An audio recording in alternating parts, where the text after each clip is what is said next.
Good evening. And if you're just tuning in, you are listening live to the Angel Rock with your host, me, Lorilei Potvin. And you're listening to it on 105.3 FM out of Mississippi and 107.7 out of the beautiful city of New Orleans, Louisiana. And this is UFO Paranormal and United Public Radio Network, or we like to just call it UPRN. We have two names. And so we're glad to have you here. I have an amazing guest for y'all this evening. But a little bit first, you guys, if you've been here before, you know I got a few housekeeping things to get out of the way. But welcome, whether you've been here before or you're just coming for the first time, we're happy to have you. If you like what you see, please like, share, and subscribe. This network's been around for 25 plus years. We stream multiple shows 7 days a week. And when we're not streaming live, the archive server kicks in to pick randomly over the last 25 plus years shows, and there really is something for everybody on this network. I believe we're up to 40 hosts now and always adding new shows. So if you like it, share it and tell everybody all about it. Also, if you want to watch us on TV, we do have a TV channel for the network. We are on Roku, and I believe I don't know where we're going yet, but I think we're going to even be expanding past that in the near future. But if you want to find us on Roku, where you're going to go is to the channel store. You're going to type in UFO space P as in paranormal. There's a drop down list, and we're about the third or fourth one down. And you're looking for UFO space paranormal and United Public Radio. And that's how you can find us, and you can watch us on TV. Also, 80% of our listening audience is audio only. We do broadcast on this network to every country in the world. Potentially, it can reach it, and we do. So if you want to join in the conversation, we've got a great group of people filing in already saying hi to everybody. How you can do that, you can head over to the video portion of where you can watch if you like. You can go to UFO Paranormal and United Public Radio Network on YouTube and Facebook. I am streaming on Instagram on the Angel Rock. Hopefully they don't kick us out after an hour. I didn't see the warning tonight, so maybe they fixed that. Also, I should say that Streamer was warning us a little bit about YouTube having some streaming issues going live. So knock on wood. So if you can always head over to the Facebook channel I mentioned. I haven't shared it yet to my main profile on Facebook, but I'll do that. So where else are Canada's Most Haunted? And we're also streaming to my YouTube, which is the Angel Rock with Lorilei Potvin. And we are streaming it, I know, to my amazing guest that I'm about to introduce on her YouTube channel, which I believe is under third_verse. And you guys are going to want to go to her channel. Believe me, you are going to want to go to her channel. I just finished watching one of her podcasts and I was like, wow. So let me tell you about my guest and how I found this guest. Was, as you know, and I talk about many of the personal things I experience in life and what have you, I follow true crime at different times. And there is a favorite of my channels the channels that I watch. And I've mentioned this channel many times before, Surviving the Survivor. Sorry, my mouth doesn't want to work. Surviving the Survivor with Joel Waldman, and sometimes his mother Carm is on there with him. I know the COE or his beautiful wife also has done some broadcasting on there. It's a fantastic true crime channel. And if you do follow it, there's been a big case with Lori and Chad Daybell, or Lori Vallow as well. And that's how I got to see who Megan was, in a way, because there was a lot of wisdom coming through because when she was talking about this case, because she is the first cousin to Lori Vallow. But that's not who Megan is. And you guys are going to want to hear who Megan is and what she's all about. Believe me, you're going to want to. So let me read a little bit of her bio. So Megan Connor is the mother of 6 spectacular humans and a breaker of generational trauma cycles. She has spent the last 10 years overcoming the effects of childhood SA. And if you don't know what that is, we're going to be careful because we're on YouTube and it kind of triggers things on YouTube, but you'll figure it out. And other abusive relationships and cycles. She's the host on the Midlife Revolution podcast. That was one I was referencing on her YouTube channel, and author of I Walked Through Fire to Get Here, which was written to give support and hope to other survivors. Megan is passionate about helping people make small changes that make their lives better every day. And I know she's also been the survivor of, I'll say, SEXUAL and Trafficking. And so you'll be able to spell that, I'm sure. But welcome, Megan. I'm so glad to have you here. Yeah, thank you so much for having me. It was great to have a little Surviving the Survivor connection. It was. Well, we don't get to talk to you like this, but you know what it was? Even though you were talking about something that's really devastating, obviously, I could see how much wisdom you had and spirituality coming through, because you really have made a big transition. So, what I do first, let's say hi to everybody, because I know we're going to get talking, and then we're going to really get into this. So just let me go up to the top here. So we got Z Sun Dragon, or Kevin, as we call him. Kevin's here early tonight. He was the first one. Welcome. He says, hi, Megan. Kathy Hanley Little says, hi, Lorilei and Megan. Michelle Wilfong says, hi, everyone. Jennifer M. as well. Stephanie K. is here. And Michelle's just saying hi to everybody else. So what I do with most people is I start at the beginning. Because I always say embrace all of it. It makes us who we are today. But we all start somewhere, and you have an interesting beginning. So feel free to start wherever you like. But I mean, the transition you've made to where you are today from the background you've come from, are you comfortable sharing that? Yeah, of course. It's a bit of a slog. It's a Okay. little bit of a long story. Whenever people say start at the beginning, I always say, well, the earth was forming. Well, that's too far back. That's a little Bugs Bunny joke for those of you who are old enough. I know Bugs Bunny. Well, I was born into a very strict LDS or Mormon family. I am the second child of 4. I have an older brother, a younger brother, and a younger sister. Okay. And my dad was in the Air Force, so we moved a lot growing up for the first few years of my life. And he got out of the Air Force and then went to work for Citibank, and their credit card operation is in South Dakota. And so we ended up moving there. Okay. So we moved there when I was about 7 years old. And my mom got a job for the first time there.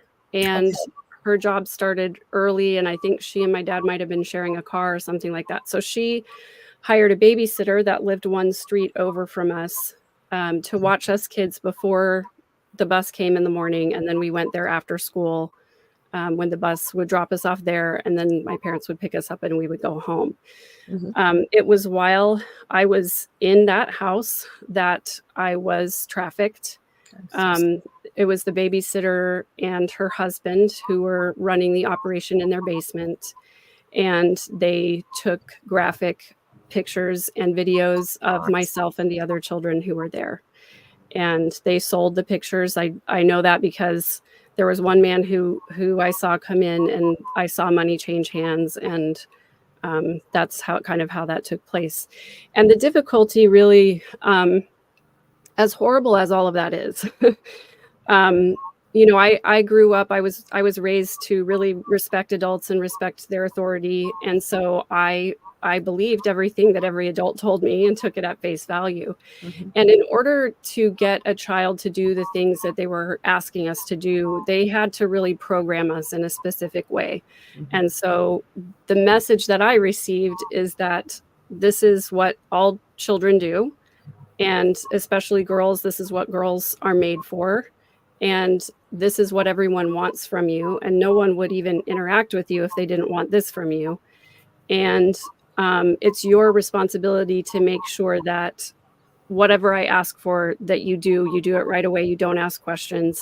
And if you ever tell anybody, they're probably going to be really angry with you for even saying anything, and they're not going to love you anymore. So that was kind of the programming that I absorbed as a young child. And it was, I took that with me for a long time. I carried those messages with me. And it was confusing because I got some conflicting messages from my family and some conflicting messages from the church. But this programming, because it was installed in such a traumatic way, was like my baseline operating system. It was like always this, but if there's something else, you can look at that as long as this doesn't override it. Does that make sense? So Absolutely. Yep. Mhm. yeah, so trying to decipher all of that messaging, I spent a lot of time confused as a child. And understandably, during those years, I did the best that I could to dissociate from the really terrible things that were happening. I still had normal everyday interactions with people, and that's something that I think a lot of people either misunderstand, or there's sort of like a narrative that in order to be trafficked, you have to be taken from your home and kidnapped in some way. But I slept in my bed every single night. I went Mhm. to school, I went to church, I had normal interactions with friends. I played with the neighborhood kids. Mhm. In all ways, my life was normal, except for those times when I was in the basement. And so, and I, of course, didn't tell anybody because I didn't want to lose the love of my friends and family members. Well, So plus I you kept almost feel like it you're going to get in trouble. And I have been mhm, there at a very young age myself. mhm, And your story really touched me. And I didn't mean to stop in there, but unless you've been through this yourself, and I resonated with so many things in your recent podcast about being a people pleaser. And like, mhm, exactly, never mind as children from the age of 0 to 7. We are like sponges. Like, so I mhm, can see why that programming where you would spend a good portion of your time, right, with, never mind at school, but they're your caregivers during the week, and the mhm. ingrainment of it all, never mind the trauma of it all, too. I can see why that would sort of be the base operating system from behind, and exactly you disassociate from what you've been through. Definitely. Yeah. Yeah, and also, not just dissociating from what actually happened, but just dissociating in general. I started exhibiting behaviors of wanting to escape all the time. I told lots of tall tales, and I tried to run away from home a couple of times. And lots of people always ask me, like, "Didn't your parents see the signs? Didn't they know? Like, weren't they involved enough to Our know what was parents were going on?" never raised to, like, mine happened in my own home. But Yeah. the thing is that, and then when I meant about the dissociation, I kept getting flashbacks and flashbacks and flashbacks, and you wonder why you are the way you are. Like for me, and people find it very difficult to believe, but I was so painfully shy. I was always scared, and I was always hiding. Like when people Mm, came over, and I didn't want to say anything. And I always say, you never know what goes on behind closed doors because you don't. It looks very yeah. normal to the outside. So I Yeah. hear. So I didn't mean Yeah. to interrupt, but I wanted to add that because I really do get what you're saying. And if you've been through this before, you do. Yeah, yeah, and Important. our parents, like you said, our parents were not trained to Mm-mm. recognize these signs and symptoms, Mhm. especially back at that time. It wasn't something people talked about, and we were always scared of the boogeyman in the van that would run around the Yeah, street. You know, with the like it candy. was the white van with the dark windows and stranger danger. Yeah, Nobody ever warned us about the people that we knew. never. Back And you then, were it taught was not to somebody. question your elders. Like Yeah. exactly, I wasn't raised LDS. I was raised in a Roman Catholic family, but the same thing. Your elders were your authority. You were taught to be polite, especially as a female. You did not speak back. You and constantly, speaking back or speaking up about what you wanted or what you needed. You were being selfish, very Right. selfish, and thinking Right. everybody else but yourself. Sorry, go ahead. Exactly. No, no, you're right. And that is one of the reasons why you don't speak up, because you upset the apple cart of the family system. And my family was already a very volatile, unsafe place to be. It was very Mhm. strict, and it was made very clear to us that in order to be acceptable, we had to fit in this little box. And here I was, in Mormonism, the age of 8 is when you get baptized into the church. And there's a lot of messaging around when you get baptized, you're the cleanest person in the entire church because you just got baptized and you're perfectly clean. And there's like your sins are washed away. And being 7 when that happened, I already felt that I was too broken and too dirty to get baptized. But when I did, I was kind of disappointed to not see the water turn black when I got Oh, baptized, because I literally thought it was going to take all of that ick away poor from me. thing. And then, getting baptized at 8, and the message was that when you do something wrong, then you need to repent in order to be that clean again. And I remember thinking, like, I got baptized, and then the very next week I was like, now I have to repent, and what do I do? And wishing I could just get baptized all over again, instead of having to go through the process of like constantly sinning and then constantly coming back. And I did totally feel like it was sinful. I felt like it was my fault. And I felt like I should have been strong enough to speak up if I didn't want to do those things. And all of those thoughts went through my young mind at the time. And if you think about childhood development, a child of 7 or 8 years old is really not capable of differentiating from their parents No. because of the survival instinct that is so ingrained in us. Mm-hmm. We need our parents literally for survival and for love and belonging. And so in order for us to make any choice that's different than a choice our parents would want us to make, or a choice that they made, it really is impossible for a child of that young age, which is why I speak up so much about informed consent in the church, because these kids are really indoctrinated into this way of life, and they don't really get another option until you're much older. So, but that's a story for another time, or at least we could come back to I it forgot later. to tell you. I just realized as we were talking, I always forget something without my checklist. And if you're new here, I will tell you guys this a little bit about myself. I am a Canadian, a psychic medium, crystal Reiki energy healer, Akashic Records practitioner, spiritual teacher and mentor, registered nurse. I'm also a budding animal communicator, well versed in near-death experiences, having had one as a toddler myself and studied it for over 40 years professionally and personally. And well versed, not by choice, was never looking for it, but it found me the paranormal. And we have shared our own story on the Travel Channel's Paranormal Survivor. It's in season 4, episode 9. Sorry, I forgot to tell. And Megan and I have never talked. We've just communicated via email. So I apologize for jumping in there, but I forgot that. Sorry. No, that's okay. Thank you for sharing that with me. And it sort of informs like what I already know about you, through Yeah. email. So this is great. I love these connections. This is Yes. wonderful. And I was, as you were talking, I'm thinking, oh crap, I forgot that part, because William says, OMG, browsing, and I found Megan again. And then he says, hello, people. And somebody else, we got SP Mama 444 says, oh, wow, this is new. I'll listen while making dinner.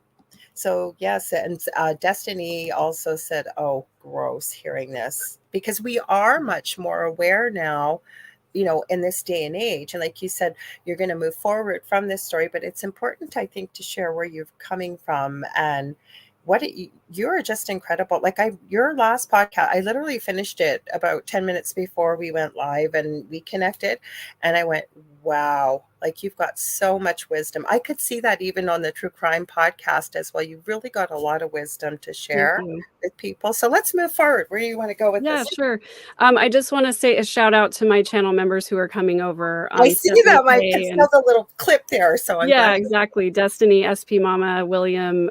These are my people. And we So got thank Julie you for being Evans here. over in the UK.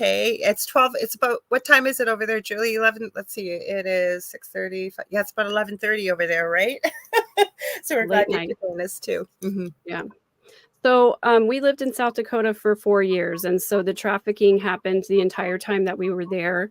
And luckily, my dad got a new job and we moved away. So there never had to be any kind of big confrontation, which is good on some levels, but it's also troublesome in some ways because I never dealt with any of that. Mm-hmm. I just kept it a secret for my whole life and didn't talk about it at all until I was probably in my 30s.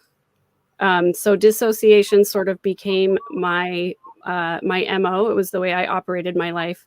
We moved away from there and we lived in Connecticut. My dad worked in New York City and he would take the train back and forth. Okay. And I had some relatively really, really good times there. My middle school and high school years, I had a nice group of friends. I had a couple of really nice boyfriends. I had lots of experiences performing and traveling and fell in love with New York City. That became sort of like my home away from home. So you're a musician, aren't you? Because the story you were talking about with the piano in your last podcast on your YouTube channel, And I was so proud to even hear. I was clapping when I heard you able to stand up, but I know we're going to get to that. So Yeah, well, I did start playing the piano when I was 5 years old.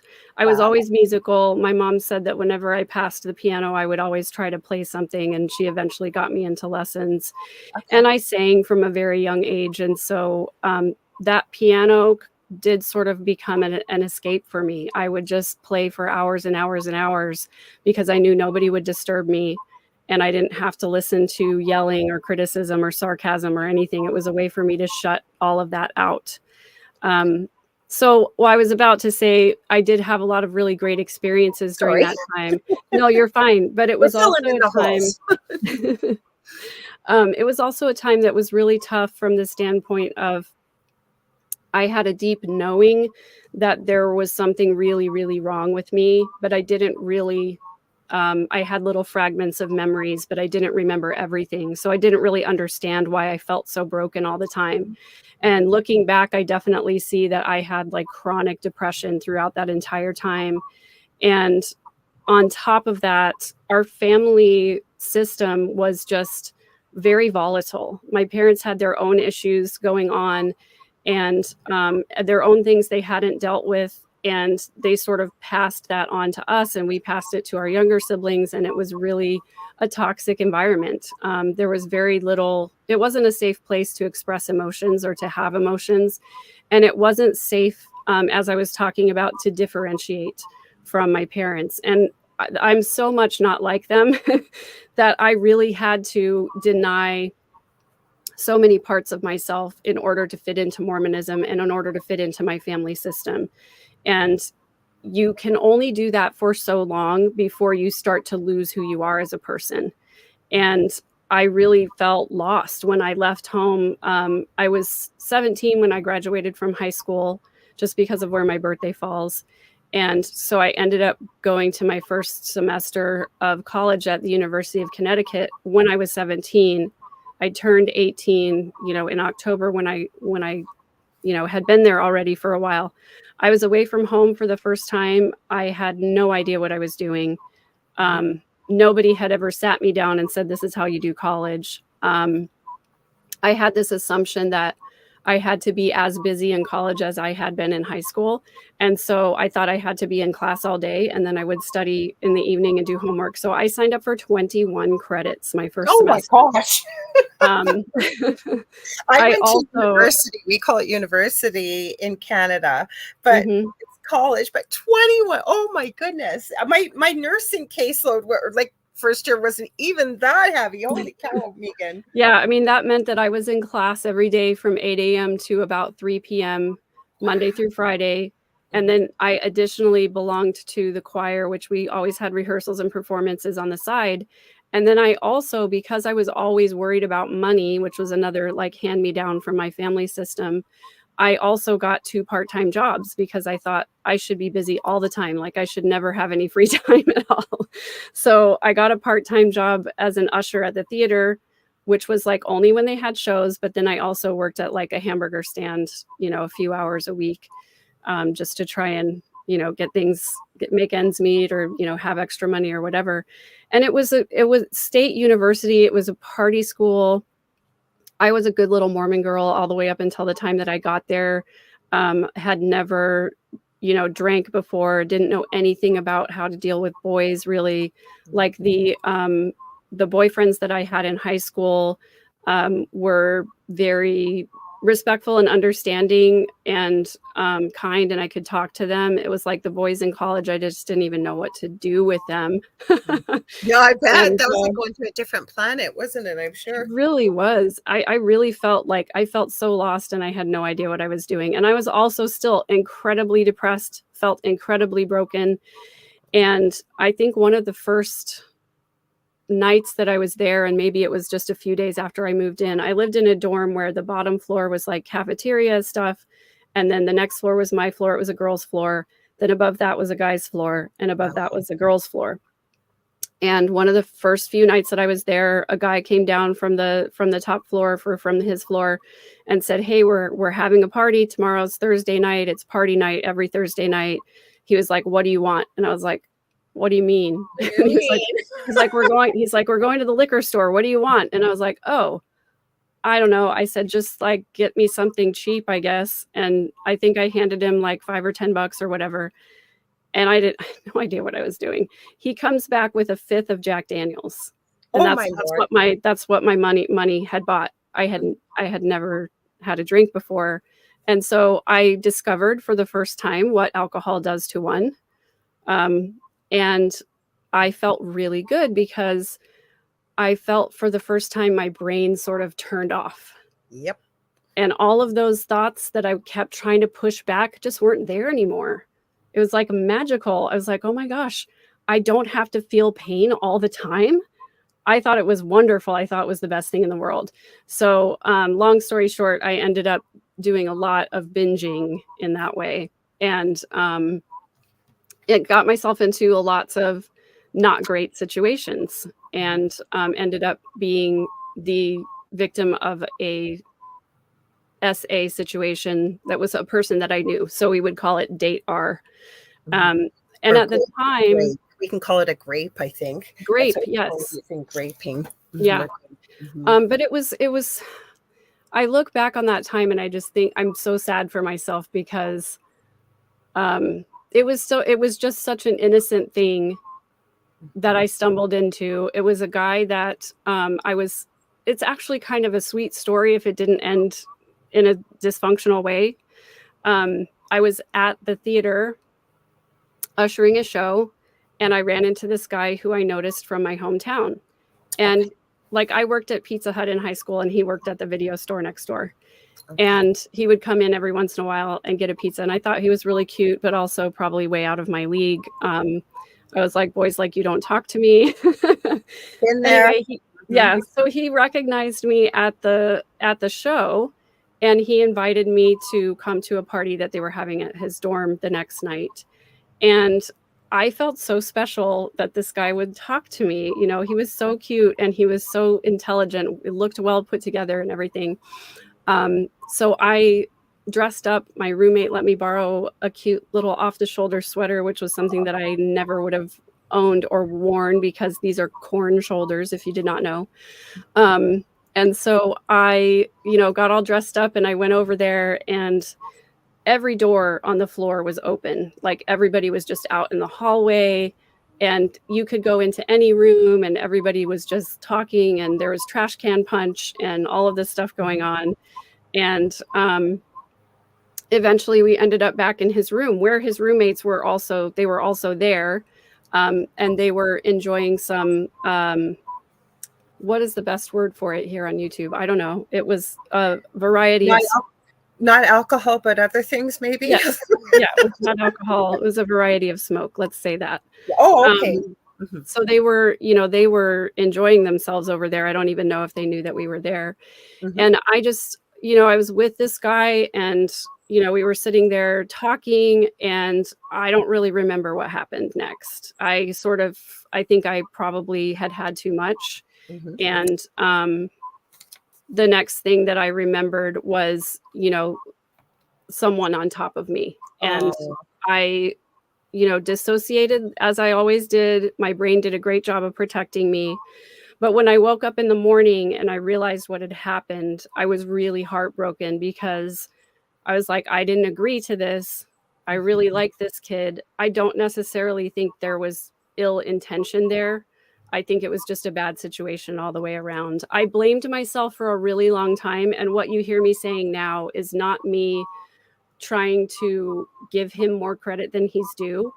It's me being kind to myself because I know that it wasn't my fault. And I also know that if I had had the presence of mind, if I hadn't been impaired, that things probably would have gone differently. But they didn't. So I radically accept that that's what happened, and it sucked. But I was so good at dissociating by this time that I woke up. It was a Friday morning because Thursday night party. I was like, Friday morning, I have math class. God, with a hangover, maybe?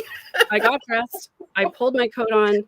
I went outside, and I just started throwing up over and over and over. And it wasn't because... It wasn't a hangover.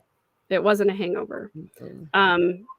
I just couldn't deal with what was happening. You know, I was You literally totally couldn't traumatized. stomach it, right? There's so Yep, many literally. things that physically we say that express emotion and on a primal basis, basically. You Yeah. couldn't stomach it when you start thinking about what happened and then the blaming yourself and Right. mhm. And also thinking about the implications of like what this means.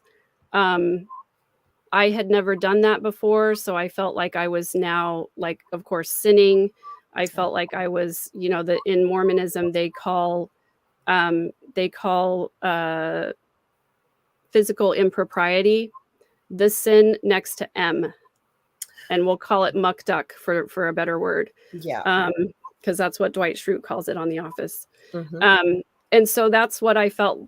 I felt compared to somebody who would do that to someone else. You know what I mean? And it was that. So that was just too much for me to handle. But I finished throwing up. I went to my math class. I didn't have books. I didn't have a pencil. I didn't have a backpack. I had nothing. Just my coat. And so I went in and I sat down, and the next thing I knew, class was over. I was like, oh, math class is over. It's time for music class. So I got up and I went to music class on the other side of campus. Like I was like, I don't have time to go back to my dorm and get my bag and all that stuff, but I can't miss this class, because it was like that perfectionistic tendency of mine. And so I went to my music class. And then when that was over, I went to my next class. And then when that was over, I went back to my dorm and just completely continued to dissociate. And um, I think what happened is that I was sort of in enough of a daze that the people around me knew that I was not okay. And I ended up at the medical clinic on campus. Oh. And all I remember is telling the front desk person that I was not okay and I didn't know what was wrong with me. And the next thing I knew, I was in a room and they were asking me to put a gown on. And I was like, they didn't want to leave me alone in the room, but I also didn't want to get dressed in front of a stranger. Mhm. So I dissociated again and don't remember what happened until I think it was probably the next day that my mother had come to pick me up.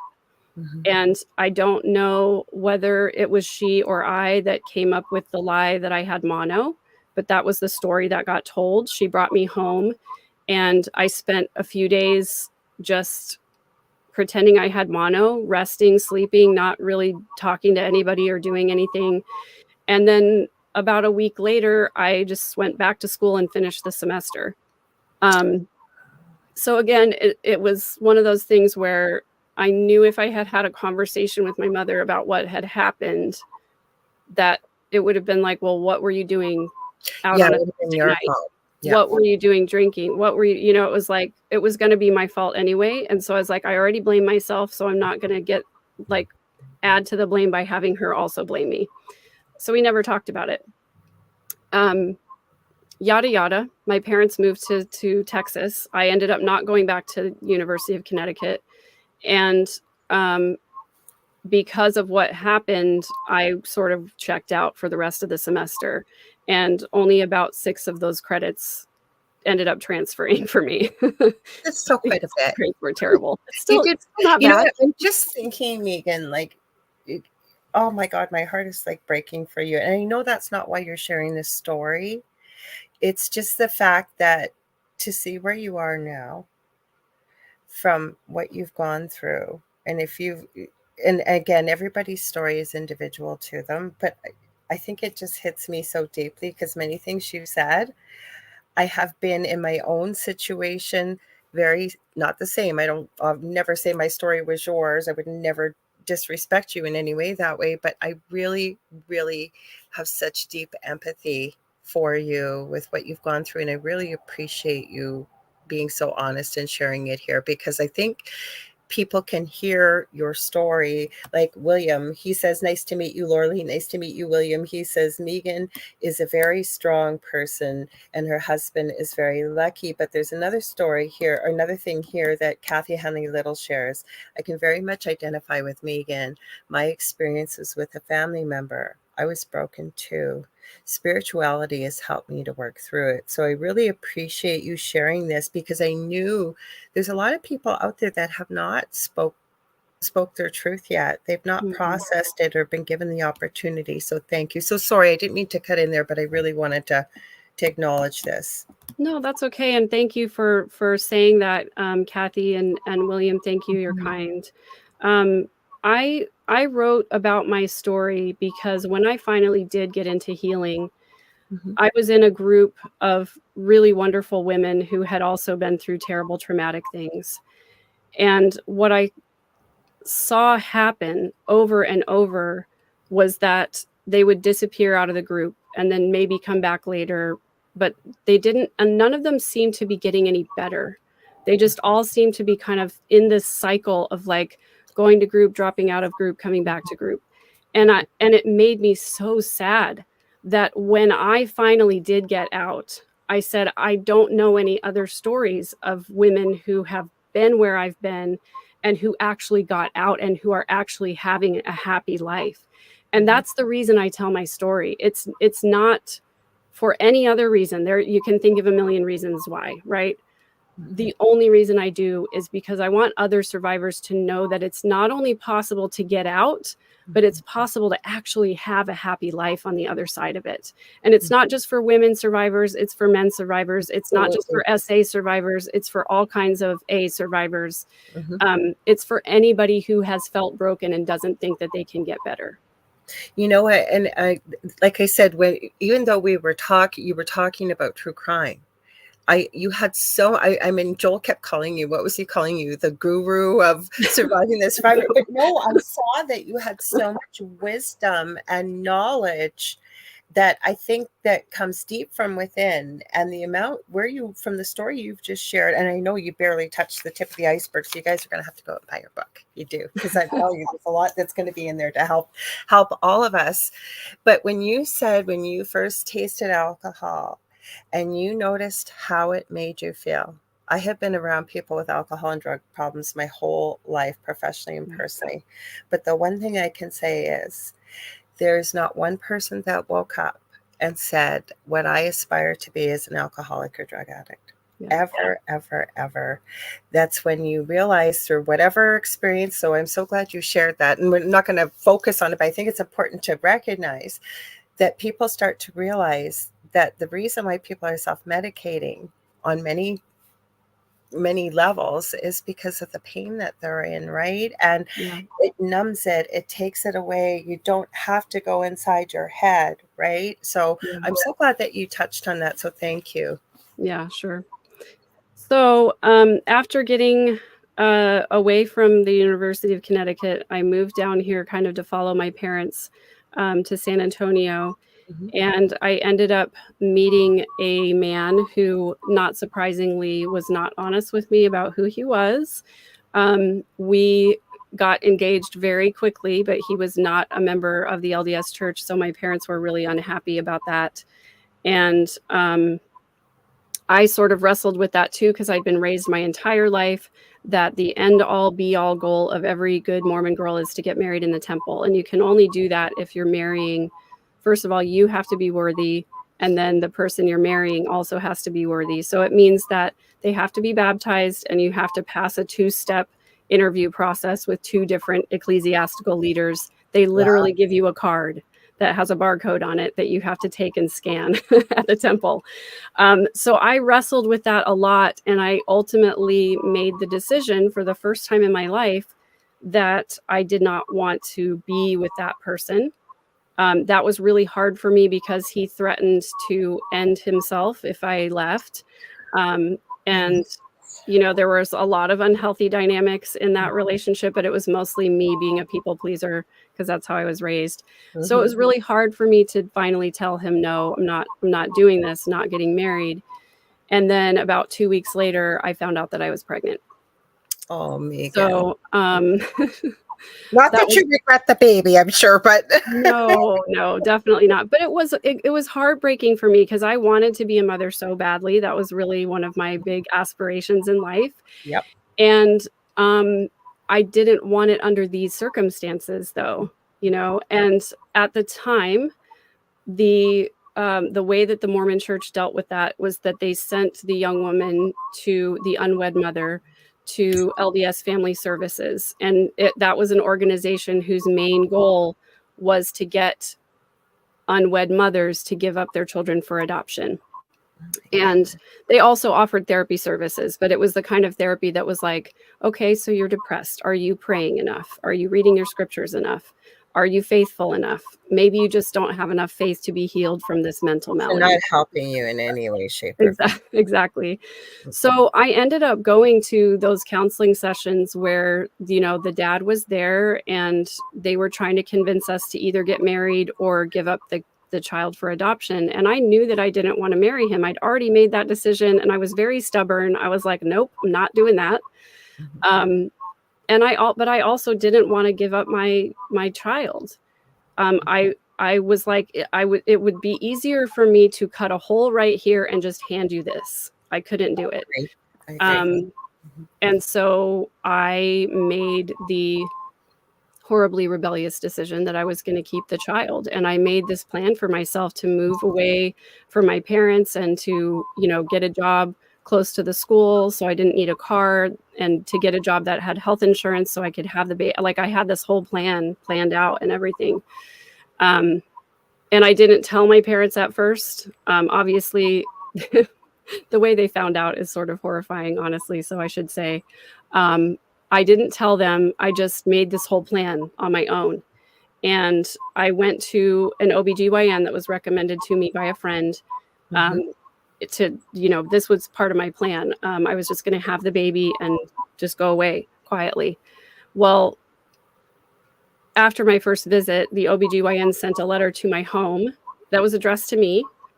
And I don't have the same name as anybody in my family, just so that you know. But there was the positive result of my pregnancy test and a plan for going forward. And my mother opened the letter because it was from an OBGYN. She was like, "This is to my daughter. It's an OBGYN. What's happening?" No idea in her mind of like, maybe she went to get a physical or anything like that. It was like, whatever. Never mind that you're an adult and it's an offense to open mail in North America. I don't care if you're in Canada or the US, you don't open someone else's mail. I've been there with my own mother, not with pregnancy, but going through stuff she shouldn't have been. Right. Plus there's, HIPAA violations and all of that. Anyway, so she confronted me. I confirmed what she thought, and she just told me, you need to go talk to your bishop. So that's how I got involved with the whole the LDS Family Services thing. And my bishop basically, he was a good man. He was very kind, but he was towing the Mormon line of basically telling me like I needed to repent and there was going to be a disciplinary council. And I ended up getting disfellowshipped from the church, which at the time meant that I couldn't speak, pray, or sing in a public meeting. And I couldn't take the sacrament, which was a huge embarrassing thing because they're passing the sacrament openly during church services and everybody sees you not take it. And then they speculate about why. So that was pretty traumatic for me. Also because I was constantly singing in church, like all the time people were asking me. And now I had to tell them, I'm sorry, no, I can't, which went totally against my people pleaserness anyway. And to not be able to explain a reason was so hard for me to mess with mentally, So, but I ended up getting past persecution while you were in the church, because like you said, every time you went, people would see, and it would be like ripping the Band-Aid off again. More and more gossip and chitter chatter and whatever else. And it was not quite the same with the Catholic Church, but I no longer identify being Catholic. I believe for myself, it's God, whatever. I always respect everybody else's beliefs, but I always say if God is our Father and he's everywhere, why do I need to go to a special building to have a relationship? No judgment with anybody else, but that's just my own belief system. Right. Yeah. And then, in my parents' congregation, every time that I went to their congregation, I was always known as the unwed mother. And, I wasn't allowed to have a baby shower. And I was, even today, I know that there are people in my parents' congregation from back then who still always have seen me as the unwed mother. You know, that was just like what it was. So fast forward just a little bit, I was about probably 4.5 months pregnant. I had gotten a job with health insurance, like I was doing my plan, even though my parents found out. And I met another man, and I had abandonment issues, so I always had to be with someone. And he seemed really kind. He seemed very interested in listening to what I had to say, which was new for me. And he was willing to go out on a date with me, even though he knew that I was pregnant with someone else's baby. And that sort of ranked pretty high in my book. And we ended up dating, and then we moved in together, and then the baby was born, and he always treated her like he was her own child. He was always very good to her. There was never any question about whether or not, like, that he was going to treat her differently because it wasn't his own child. He was so good to her. We ended up being married for 22 years. We had 5 more children together, and some of that time was happy. I do have a lot of happy memories of, you know, my kids young and all the fun that I loved. I loved having that many kids. I know a lot of people probably think it's horrible, but I would have had 12 if I could. If I was so lucky to have the 2 that I had. I was always told I would never be able to have children, so I hear you. Now I said 12, but in reality, 6 was enough. 6 was too many. I marvel at what you do with 6. I have a special needs adult child. My youngest, he'll probably pop in here. Doesn't care once I'm off the podcast, but he's got severe autism. So yeah. Yeah. And the thing is, though, I love my children. I would never trade having them. I would never trade the time that we had together. But if I had had just a minute to think about my life, would I have jumped into a marriage with this person? If I had felt confident enough in myself to provide for my child and to provide for my own emotional needs, would I have jumped into a marriage with them? Probably not. Would I have then gone on to have more and more and more children? Probably not, because what ended up happening was that, I mean, he wasn't a member when I married him, but my parents didn't care this time because they just wanted me to be married because that would right the wrong of having a baby out of wedlock. He did visit with the missionaries, several sets of missionaries. Shortly after the birth of my second child, our first together, he did decide to get baptized into the LDS faith. He was an active, faithful member for about 4 months. well, and then, yeah, I'm going to stop you for a second, okay, because you know what it is, right? And when you're a people pleaser, like I'm telling you right now, if I had gotten pregnant out of wedlock, I would have been out on the street on my own, disowned. Like it was the biggest shame. My mother always told the story that I was born premature and that they never got married in a church. They eloped because the families were fighting. The families had nothing to fight about. They were poor. My parents eloped at 17 and my dad was just over 18. And I'm born 7.5 months later, 7.5 pounds, 20 inches long. And I worked in the NICU. I can tell you it was not premature, but to this day, my mother will tell people that. So my whole 7.5 pounds, that's pretty good for a preemie. But my whole point is that I think many a woman in your situation would have done the same. We all would have thought, what an incredible man. And I know you didn't say he wasn't an incredible man, but the fact that, you know, he treated your daughter as his own. And it sounds like with having 6 children, and we know if you're a mother, and I'm not shading anybody that's not, what my point is, you put yourself last. So it sounds like you didn't even barely have time to breathe, you know? And so I hear you. And I wanted to add that because I think that I would have done the same. And I'm sure many women would have been in the same situation. Yeah. Thank you. And I don't blame younger me. There was a time when I used to say if I had a time machine, I would absolutely use that one thing to go back and give 20-year-old me a good hard slap in the face.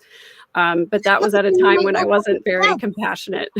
Yeah, but then What? you might not have these children that Yes, you have, exactly. and that's Yeah, why I think I didn't know we were gonna talk about this, but when I said at the beginning, we need to embrace it all yeah, because it brings us to where we are today and who's in our life and the good parts of people that because children, I mean, I don't know, I always say because people have asked me that, "If you had a time machine, would you go back and what would you change?" And I say, "Nothing," yeah, because it made me not that I think I'm so incredible, I'm not saying that. What I'm saying is I wouldn't have my kids. I yeah, wouldn't have had the experiences that I had. I don't know. It's a proverbial question people always get right. asked, right? But I appreciate though you said you would have gone back and give yourself a good hard slap. I hear you. Yeah. Yeah, and I mean, thinking about it now, you know, would I have had that many kids that close together when we didn't really have money or resources, when he wasn't really very supportive of, you know, of showing up as a dad and all that kind of stuff? Like, no, I would not have. I only say that because for my own daughters, I'm so grateful that at this time I only have one grandchild. I'm so grateful for him. I love him. He's 4 years old, Mhm. but my daughter, you know, waited until she really found somebody she was very compatible with, and she got married, and they were thoughtful about having a child, and then they had a child, and they've been thoughtful about whether or not to have another child. And for me, it was not a thought. It was, if I marry this person, that will right the wrong of me having a baby out of wedlock. And if I have more children, I'll be more acceptable, because the thinking, and this is actually kind of a sick thing to think when you really think about it, but in Mormonism, the idea is there are all these spirit children in heaven. They're waiting to come to earth. And if you have a child, they're going to be born to a Mormon family. They're going to have the truth. If they go to some other family, they're going to struggle. They're not going to have the truth. They're not going to have the full light. And so the idea is like, have as many kids as you can, because then you'll be bringing spirit children into the truth rather than letting them go somewhere I'm that they glad you don't. shared that because I'd never heard that quite before. So I get it. I get. It's not like it's ever taught as doctrine, but it's one of those things that people talk about sort of on the sidelines and in the wings. And there's a lady in my congregation who had 11 boys, and Mhm. then she had, or no, sorry, she had 9 boys, and then she had 2 girls.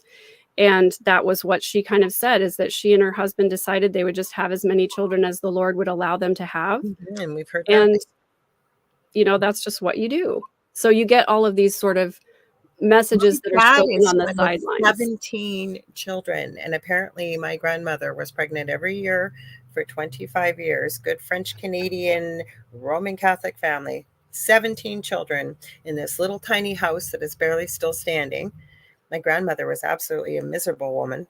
I could see Yeah. why Mhm. now, but like my dad told stories of kids 5 people sleeping in one bed, and, like, whatever you owned, what little you owned, Yeah. you literally wore it or slept with it, or it was no longer yours, so I hear you. Yeah. Yeah. Yeah, so, I mean, I went on, put my head down, had a bunch of children, did the best I could. I sort of started having awakening when my oldest daughter was 7, um, then my son was 4, Mhm. my next daughter was 2, and I had a newborn at home.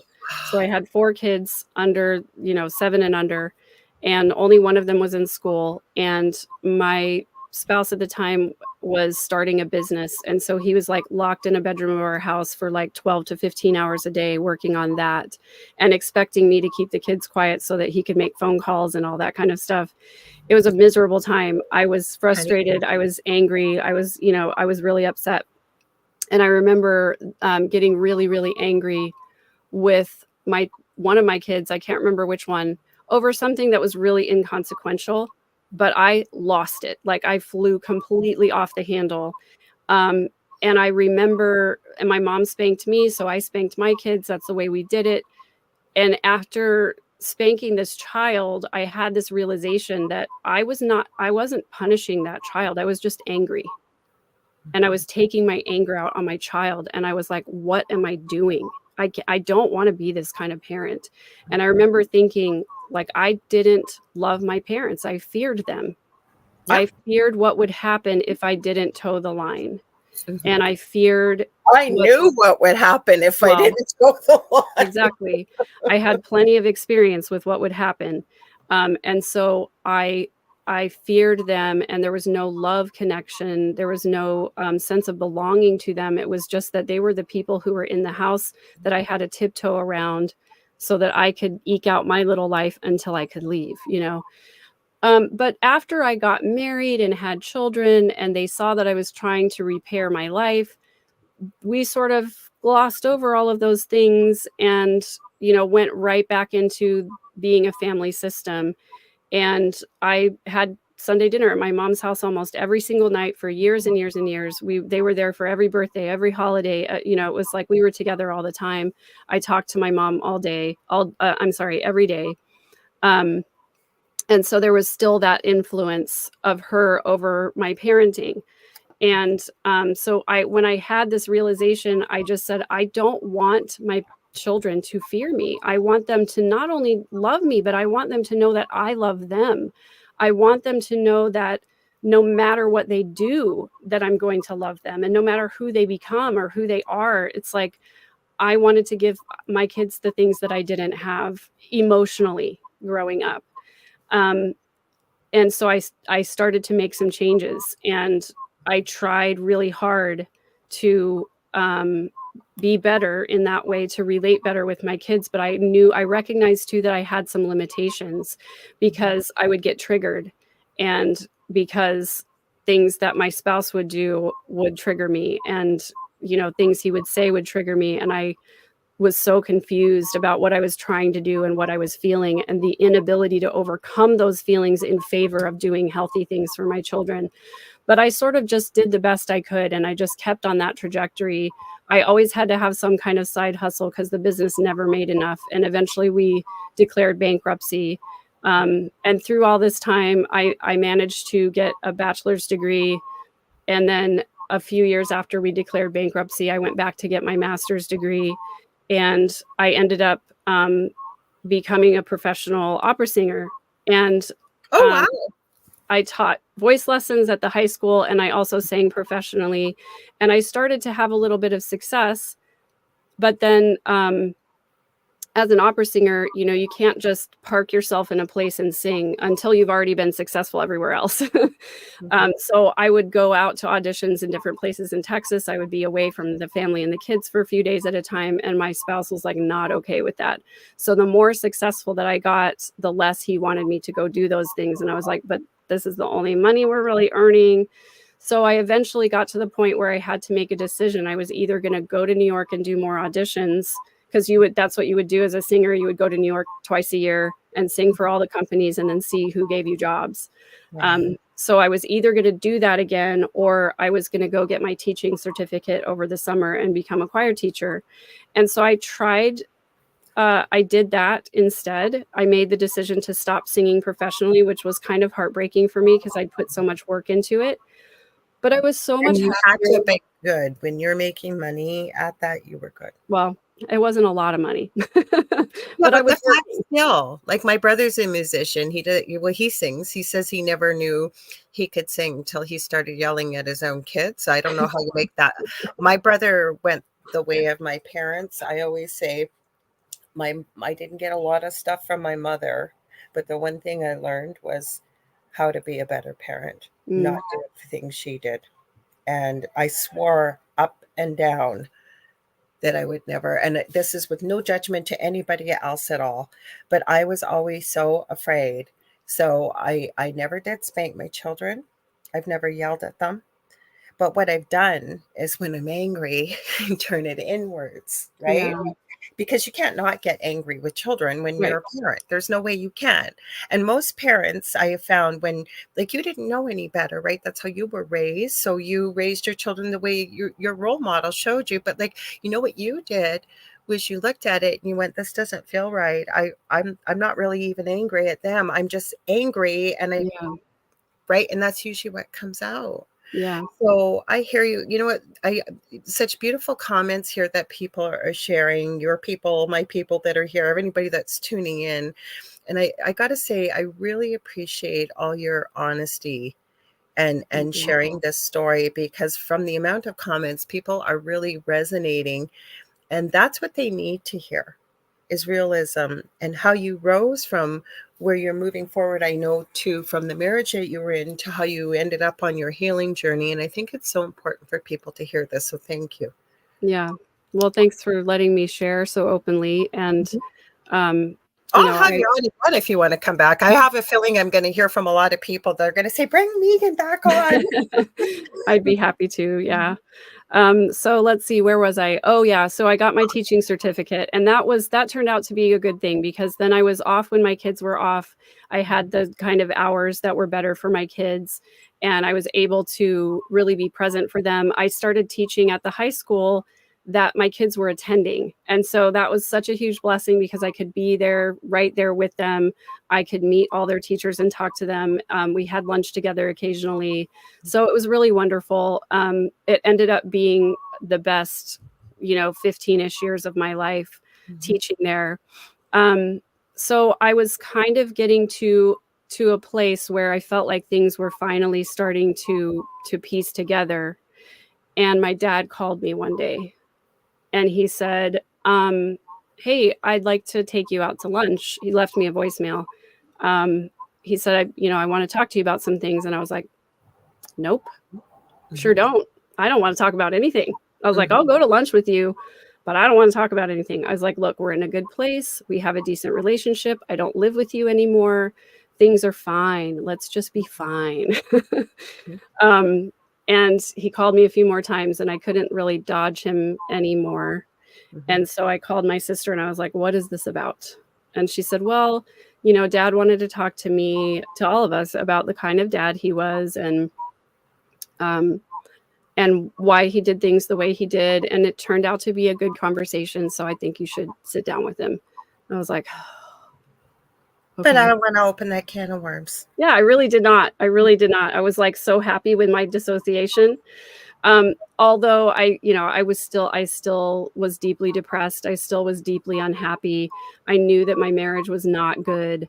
I knew that I wasn't being treated well, but I didn't know what to do about it, because it was what I had always known. It was very familiar.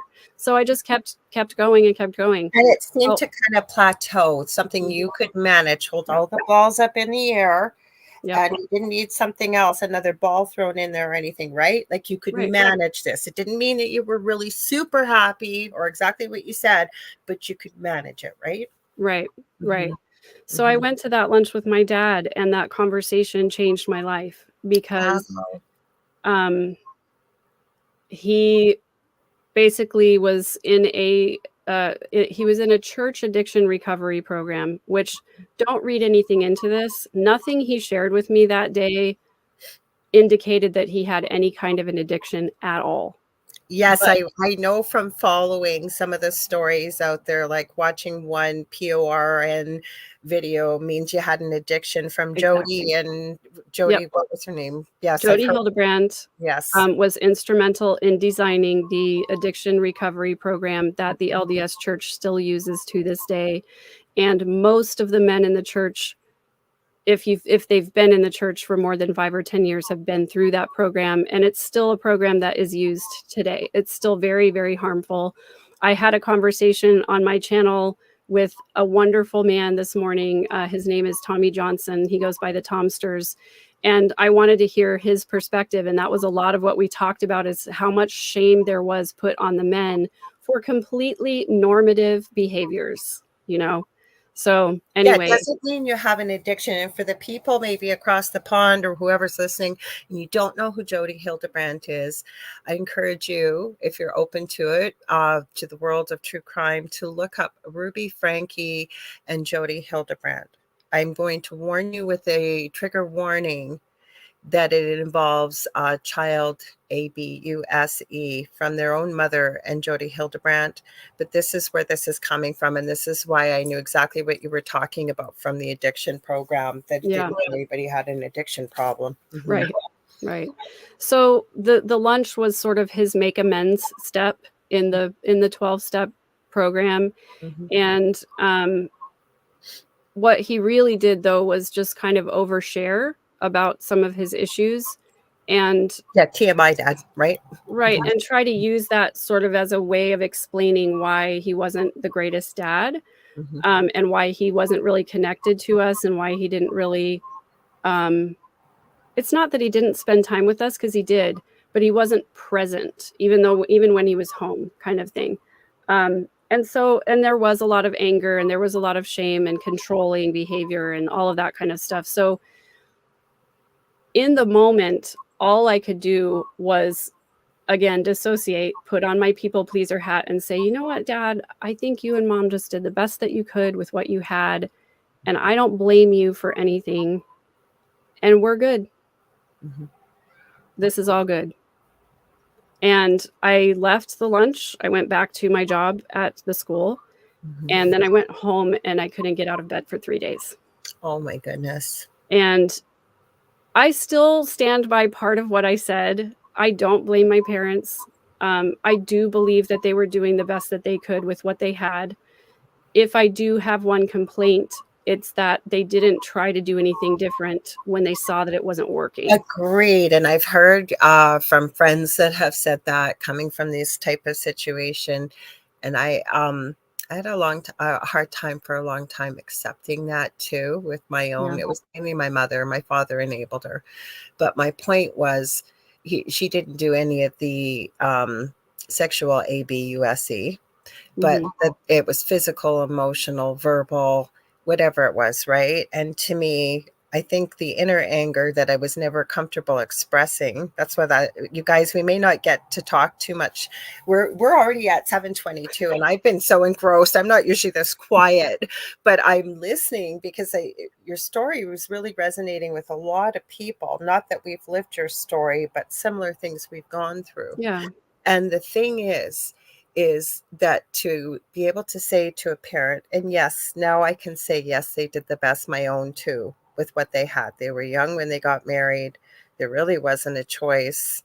I mean, 1965 was when I was born. So to be an unwed mother too, as well at that time, right? Yeah. And they didn't know any better. But Yeah. it took me a while to get there because I think you hit the nail on the head. What did you say? They didn't seek out any further than what they did do? Like that was enough, kind of, or am I wrong Right. with what I'm No, saying? yeah, when they saw that things weren't working, when they Yeah. saw that there was so much anger and dysfunction in the family that they didn't try to find another way Yes. to do it differently. And I Mhm. guarantee you they had examples of their friends who didn't Mhm. as William is talking about, Yep. the belt was the way, right? Uh-huh. And I actually got to the point where I was too old for that. I thought it was kind of ridiculous that my father wanted to do that to a, tween age girl. And I Mhm. actually laughed at him, and that was the worst time. um, just because I was who I was, and I was like, this is ridiculous. And it like peeped out for a second there, and I paid for it. And later in therapy, I remember processing that as the moment that I decided to stay silent. And it took me a really long time until I was able to speak again. So me telling my story is um, kind of a, middle finger to that to that time where Me I too. decided Because you not to speak started anymore. speaking out Yeah. finally. Nobody, even my relatives, had no idea what was going on in our house, for example. And I Mhm. always say this, that nobody knows what goes on behind closed doors, including when we see people maybe that we aren't treated with respect or whatever. We're allowed to have boundaries, yes, but I always Mhm. say it's not my job to judge. And of course, I try not to, but there's no way you can't. Sometimes you're a human being, right? Yeah. The thing is, we don't know what they've gone through their lifetime either Right. to be able to be the person they are that they're presenting. So that's where coming in, holding space and having grace and what. But if you come on the next time, I hope you will. We can go from there, but please continue. So you were in bed. Sure, sure, sure. Yeah, so I admitted to myself, I started having panic attacks every time I had to be around my parents, and I was not able to function. I could not just put one foot in front of the other anymore. And I finally decided to get help from a therapist that was not affiliated with the church. Mm-hmm. And the ironic thing is that I went into my therapist saying, I need to repair my relationship with my parents because I don't understand why I keep getting triggered every time I have to go see them. And so that the ironic thing is like, that was, you know, like up here on the surface, and there were like 29,000 other layers that needed to be addressed. So, you know, going to therapy was the first time that I learned how to be compassionate to myself. It was the first time that I learned how to do self-care, because up to that point, I felt like that was very selfish for me to take any time or resources just for myself. I remember sort of recounting to my therapist in that first marathon session where you kind of dump stuff. I was so upset by it. And she said, did your parents ever, you know, comfort you physically? And I was like, nope. That was, I mean, I would get a kiss on the forehead or a side hug. And she said, you know, it's okay for you to comfort yourself. You can just put your hands on the sides of your face and just hug yourself that way. You can put your hands on the sides of your neck and just relax this way. And I could not do it. I could not even touch the sides of my face with compassion because I didn't know how to do that. That's how bad it was. I still don't like to be touched. Yeah. I don't like, don't get me wrong. But I'm very respectful, even with my boys, even as adults, as children, I would always ask them before I did. But when I'm out, and we've all run into people, some people are more touchy than others. And, you know, you'd be talking to someone, they'll keep touching you. And I literally just, it's so hard not to cringe. Yeah. I just don't like it. Yeah. It's foreign, isn't it? It's foreign. It is. Yeah. Yeah. When you're not used to being touched affectionately, when you're used to being touched only when there is SA involved, that it's really, really hard to allow even yourself to touch yourself in a compassionate, loving way.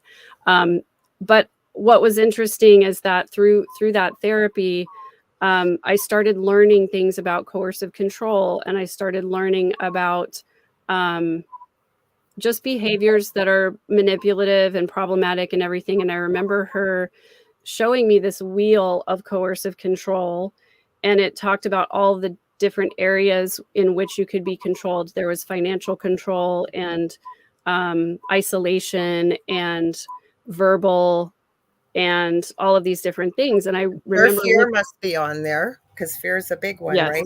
Yes. And I remember looking at this wheel and going, oh my gosh, I'm in an abusive marriage.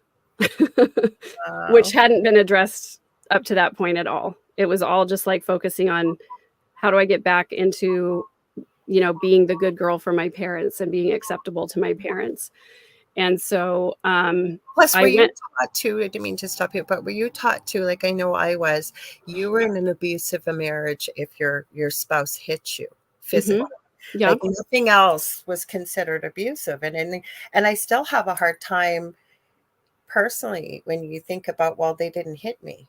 Yeah. Right? They didn't hit me, so I wasn't abused. Right? Because it's been programmed into you. So I hear totally that realization. It does. And even the couple of instances where there was physical altercation and I ended up injured and hurt and everything, it was like the whole forgive and forget mantra. And I told him, you need to get help. And he said, okay, I will. And I said, good, go. And after you go, then I'll come back with the kids. And so he went to an appointment, and I said, okay, do you have a plan? Like, is this going to be, you know, do you have a regular schedule? And he shared with me the schedule and the plan and everything. And I said, okay. So I went back, and it never did happen again. Changes once they're back in your good graces. It's old patterns fall back in. Right. And I want to just share this one thing. I don't mean to keep interrupting, but because people are saying I'm learning so much right now. And I knew this is going to help a lot of people. Yeah. But what I came to the realization with my family And even with relationships with a partner, is that you know what, you can't force anybody to change. Change only comes from within, or you come to the realization you need to change. So when you're in a partnership or a family, and I'm not telling people to leave whomever's around them, but for myself, it came to the realization that the only thing I could change is myself, and how I chose to interact, or who I chose to have in my life. But Yeah. again, therapy, somebody put higher, therapy is a good step to start healing the trauma. It sure is. Please, sorry, go ahead, continue. Yeah. Please. So I coming to that realization, I immediately went to my bishop because I was like, what do I do? And luckily at the time I had a really compassionate bishop, and he was very, very kind, and he had known some of the things that had happened because he was the one I called when I had to like leave with my kids and stuff like that. I can't imagine. I'm so sorry. Yeah, thank you. So when I went to him and told him that, of course he wasn't surprised. The only person that didn't know that was me. And he said, you know what? I know that you're a really faithful woman, and I trust that you will make the right decision. And there was no underlying pretext to that. He was not trying to secretly tell me that I had to stay. He was really actually being supportive of me. And I could tell that in the moment in the conversation. And I'm so grateful to him. He's one of the few people in the church who behaved that way. And I was so grateful for him. And his wife as well was just a stellar woman, and so kind and so accepting and loving. And I get emotional talking about them because it's so hard for me to see good people like that still in the system, being deceived by the system. For another time. But anyway, I'm sure we're going to have a lot. Like I said, I knew you coming on here, and we haven't even got into the incredible work that you're doing, and I know we will, but I think it was important for you to, and again, I'm not trying to put pressure on you, but I think like a lot of the people that normally listen to my show too, I can, from their comments, you're really helping a lot of people by sharing your story. So I really appreciate your honesty. So, yeah. So I prayed about it, and I felt like God was telling me to stay. And so I stayed, and I continued to pray about it for another 10 years. And we went through a few rounds of marriage counseling, and I finally did, through this therapy, I finally did learn some boundaries, and I learned some self-prioritization for the first time. And we were in marriage counseling, and I was starting to recognize unhealthy patterns that kept coming up over and over. And we were about a year into our third round of marriage counseling, and it wasn't going well. Nothing was changing. We were talking about symptoms, but never the root causes. And when I brought up those physical altercations that had happened 10 years ago, his comment was like, it was years ago. Can we just not let it go? And the other comment was like, I was drunk and I don't even really remember what happened, kind of thing. Yeah, but you do. Yeah. So I remember leaving those couple of sessions being incredibly depressed, and I just wanted time by myself. And after taking that time to step away, I just had this realization, like, this is never going to change. Like, we're stuck in this cycle that keeps going over and over, and it's never going to change because he's not willing to change. I'm changing, I'm working, but he's still in the same place. And so I sort of confronted him with that. And I said, I just feel like it's never going to change, and I can't do another cycle again. Like, I've done as many cycles as I can. I'm at the very edge of the cliff, and I can't go any farther. And I said, I'm just done. And he said, well, we have another appointment tomorrow. Will you just go with me to the appointment, and let's talk to the counselor? And, if that's your decision at the end of the session, then fine, but let's at least go. So we went to the session in separate cars because I insisted, because I knew what the outcome was going to be already. I was not going to change my mind. And what's really interesting is that when I made that decision, I actually I fasted and prayed, because that's what good Mormon people do when they have a big decision to make, is that you fast for 24 hours and then you pray. And if you can imagine somebody who is food and water deprived having a spiritual experience, that's kind of where it comes from, right?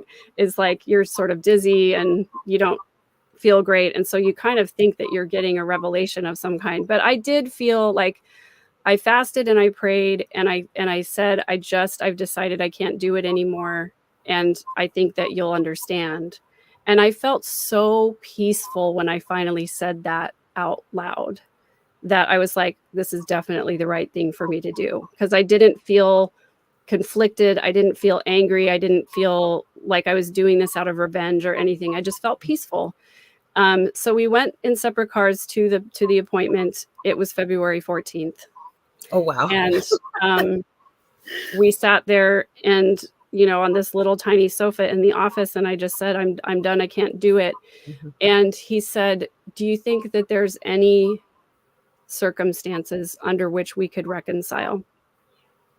And my people pleaser brain turned on Oh, no. and was like, well, if he did this, and if he did this, and if he did this, then, maybe if he went to individual therapy at the same time we're doing couples therapy. And I started to work out that equation, and something just stopped me. Oh, thank God. For the first time in my life, I said no. How did that I'm feel? not doing How did it. that feel when you said no finally and you meant it? Strangely, I felt just a lot of grief, because it was sad. It's just sad. And I felt sorry for him. I felt sad for him, because I knew that he was always going to be stuck there in that same place. And he had this, forgive me, but incredible wife who was incredibly loyal and incredibly committed to making it work at all costs, Mm-hmm.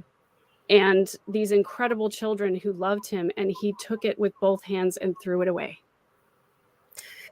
I completely understand. Again, not the same life, but I didn't have an abusive husband, but he was never there. Yeah. For 12 years, I begged him, and he could never hug our eldest child, tell him he loved him.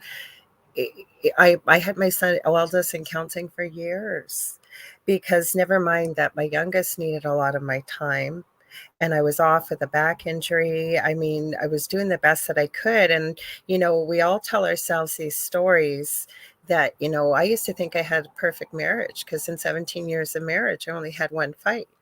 Yeah. That means nobody's communicating when there's no arguments. Exactly. And then when I did finally split up with him, and I hear what you're saying, right? I begged him to go for counseling, to go get help. I think you're severely depressed, like really. And he would tell the counselor all these things. Yeah, I'll do it. Never did it. Yeah. And I just couldn't do it anymore. And when I went to a counseling session, it's not my son's fault. Ever. He doesn't watch my show, but if you ever heard this, is not because of him, but it was a deciding factor. When I went to a counseling session with my eldest son, and she asked him, how does your dad make you feel? And he said, I think he said something to the effect of, I'm just nothing but an irritant. And I mean, not like that's how he felt. And I realized, I can't keep doing this to my kid, never mind to myself. And then when you walk away, you realize, holy cow, it's not as difficult as I thought it was going to be, because you were doing the bulk of the work, right? Like you said, incredible woman, and too little too late, right? Like, he's willing to do all this stuff for you, but you couldn't do it anymore. You were done. Like, if you could only have done it before. Am I right or am I wrong? No, that's totally right. And there also was this pattern of me asking for help, and me asking for change, and me advocating for more involvement, and all of those things. And sometimes he would agree, and it would be better for a couple of days or a couple of weeks, and then it would go right back to where it was before. And then I was less able to ask for help, because I didn't want to be rejected that way again, And so it was this vicious cycle. And so when we finally did decide to get divorced, we did this thing where I didn't want my kids to be totally uprooted from everything in their lives. So we decided to rent a little 1-bedroom apartment, furnish it very sparsely, and we were the ones who switched back and forth. So the only difference for my kids was that only one parent would be home at a time. So they got to stay in their rooms, in their beds, in their schools, with their friends, in the house they grew up in, on the street they lived on. And he and I switched back and forth. And he took the first week, and then, on every Sunday night, I would pack up my stuff and I would go to the apartment. And it was the first time in my entire life that I had ever been alone, and I had to learn how to do that. Yeah, I had to learn how to not have my children as a responsibility, but also as a distraction from working on my own issues. So I continued in therapy, and it was really great for the kids. We did that for the whole first year, and it was great for them to not be so traumatized by everything. It was still incredibly hard for them, but without the addition of them having to pack up their stuff and go to a foreign place and all of that mess that went with it. I wish that I had been more vocal about that and told more people how to make that work, because I think it spared my children from a lot, even though it was still really hard. People are saying, and I'm thinking the same thing too, that's a wonderful workaround. Megan, Stephanie K sending you hearts. And I'm just marveling at it, because I know it couldn't have been easy on the two of you, but despite your differences, your children came first. And I commend you on that, because wow, there's a lot of people that couldn't do that. So yeah, and it won't work for everybody, because especially if you're, if you're dealing with a narcissist or somebody else who has a personality disorder, truly, this would not work 100%. And I have to say, I had to exercise an incredible amount of restraint on myself, because, I could have put itching powder in the bed sheets, or saran wrap on the toilet or something, and I had those thoughts. Trust me, I had those thoughts. Oh yeah, all the time. But we restrained ourselves, and we were adults, at least for that moment. Well, I commend you on it, because that's really creative. But I got to the end of what my therapist could help me with, because we got to the point where, okay, I had some skills and tools, but I still had all of this trauma underlying, and I knew that it was trauma, and I knew I was having more and more nightmares about it, and I was putting more and more pieces together. And so I went and researched different trauma therapies, and that's when I found EMDR. That is where I wanted to go. You know what? We've got about maybe 7 minutes left. So you know what though? And again, I'm not putting pressure on you, but you are helping so many people, and I really want them to hear about this. I'd love to have you come back and talk more about this and your work you're doing, because you are doing incredible work, but please continue. Yeah, I will come back for sure. But EMDR literally saved my life. For those who don't know, it's a trauma-based healing modality. It stands for eye movement desensitization and reprocessing. And the way it worked for me is that I held these little pulsars in my hand, and they would alternate electric pulses that I would just feel a gentle pulse. Didn't you say it right? Maybe I missed that. Sorry, I was highlighting a comment. But didn't you say the reason why some of the science showed that it actually replicates REM sleep with the eye movements? Yeah. So go ahead. With your eyes closed, it replicates that back and forth eye movement of REM sleep, and it literally carves new neural pathways in your brain so that it removes the negative feelings from the traumatic experience. And it's the reason why I can talk in great detail about my trauma, and I could tell you literally everything. Nobody would want to hear that, but I could do it, because I have a new neural pathway now where I can think about the traumatic experience and remember everything about it, but I don't have any negative feelings associated with it. And it was a way of helping me reframe, because it's not the traumatic experience that damages you. It's what you believe about yourself because of the traumatic experience. And so I developed all these negative beliefs about myself, that I wasn't powerful, that I wasn't worthy, that I wasn't deserving of good treatment. And so what EMDR did for me is help reinstall a new operating system, remove the one that I got when I was 7 years old, remove the one that I got from my family of origin, remove the one that I got in my religious indoctrination, and replace it with positive beliefs that I have about myself. And I think the episode you listened to it was either self or parts. Self. It was self. Self. It was the one you did 4 days ago. I don't Yeah. normally go and watch say people's podcasts and stuff, but I wanted to know a little bit more about you, and I knew we weren't going because it wasn't your story, and I know that people are getting to know you and then be able to discover you because of the work that you're doing. But Yeah. I knew instinctively we were going to be talking about your story and the work you're doing, because I think it's going to help so many people. So I Yeah. watched it and I just went, wow, this is so powerful. So I got goosebumps as I'm telling you, thinking Yeah. about it. Go ahead. Sorry. That's okay. So the episode about self is actually a concept from internal family systems therapy, which is a different healing modality, but it basically introduces the concept that we all have a self with a capital S. It is our highest, best, truest, most authentic version of ourselves. And that version, or that core part of us, cannot be harmed and knows exactly what it needs to be healed. And I experienced that in EMDR, where the therapist would stop me from time to time, say, "What do you notice now? What do you notice now?" And there was a point where I said, "Don't stop me. I know what I need to do. Just let it run."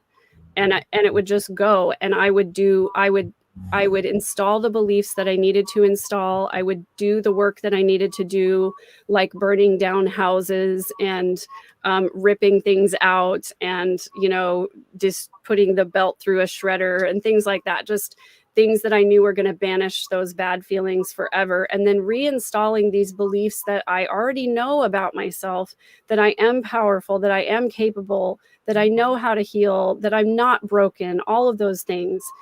And that is now what I believe about myself. And I would leave those sessions sometimes after EMDR feeling like a freaking rock star, like I was on top of the world, You because are.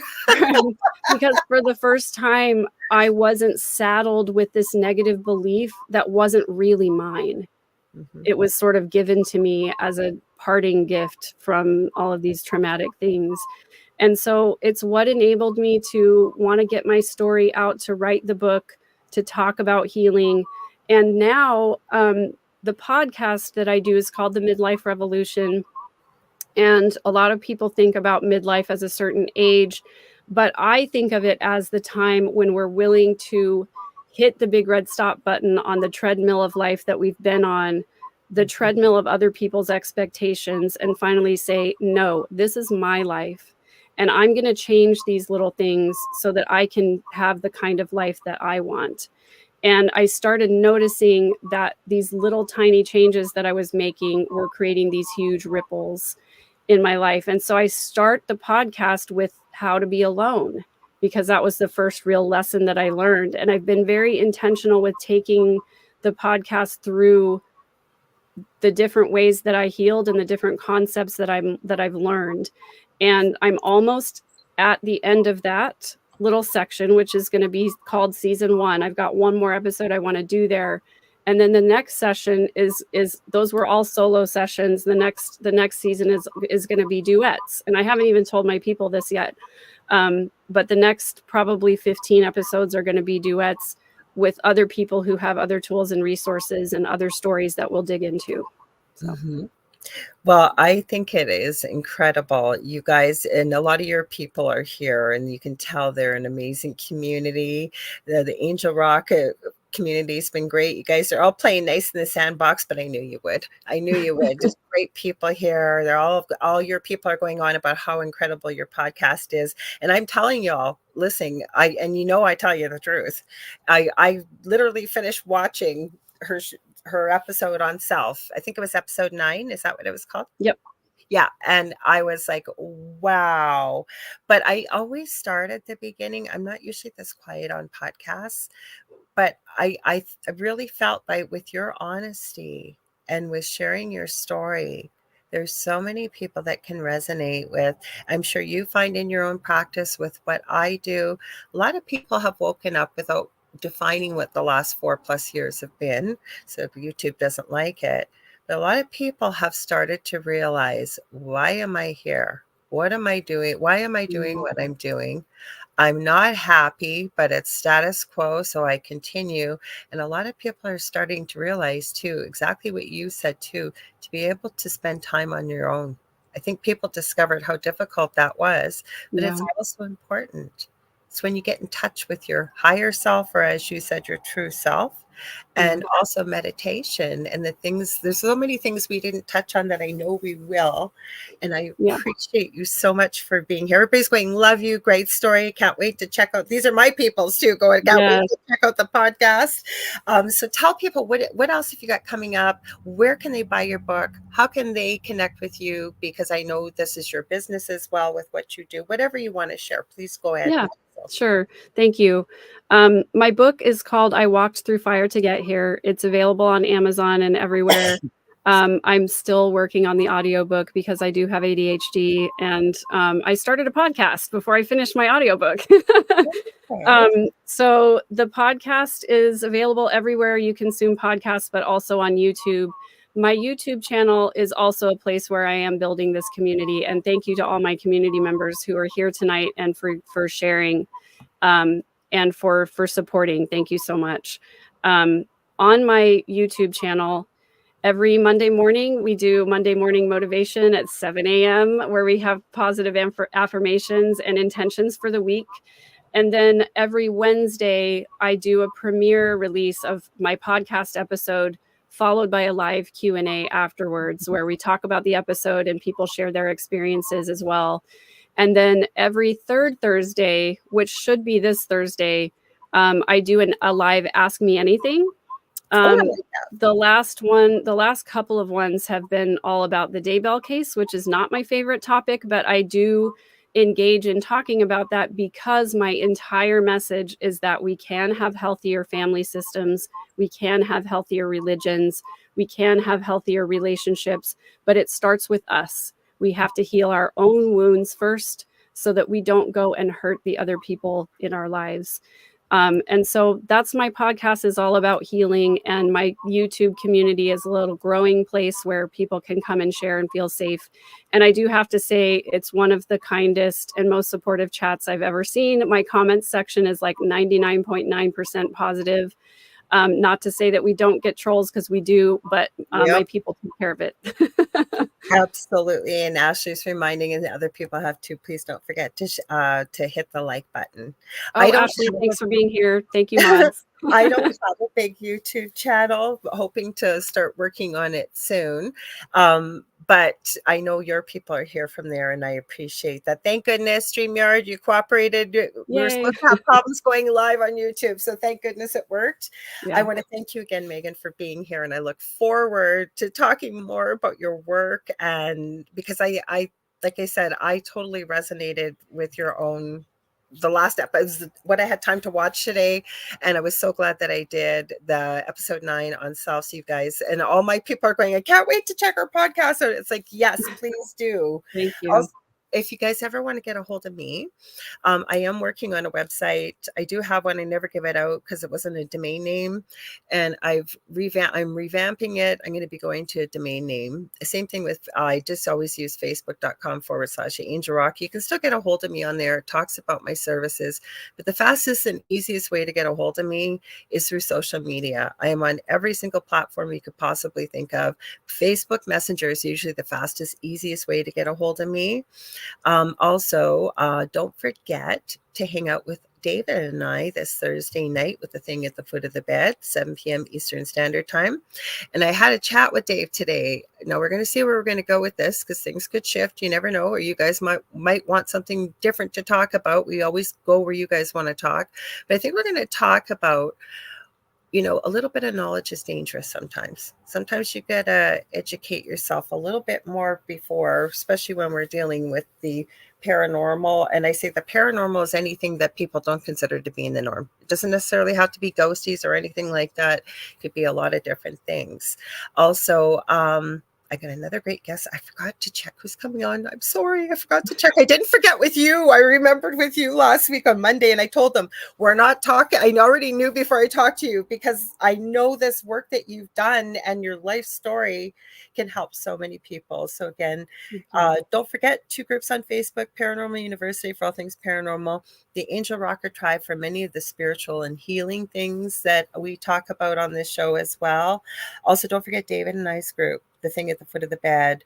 And it's with Lorilei Potvin and David Hansel. We get to 200 people. We're going to be going live in there. So we're getting there, you guys. It's not that old yet. So again, Megan, thank you so much for being here. And Thank you, Lorilei.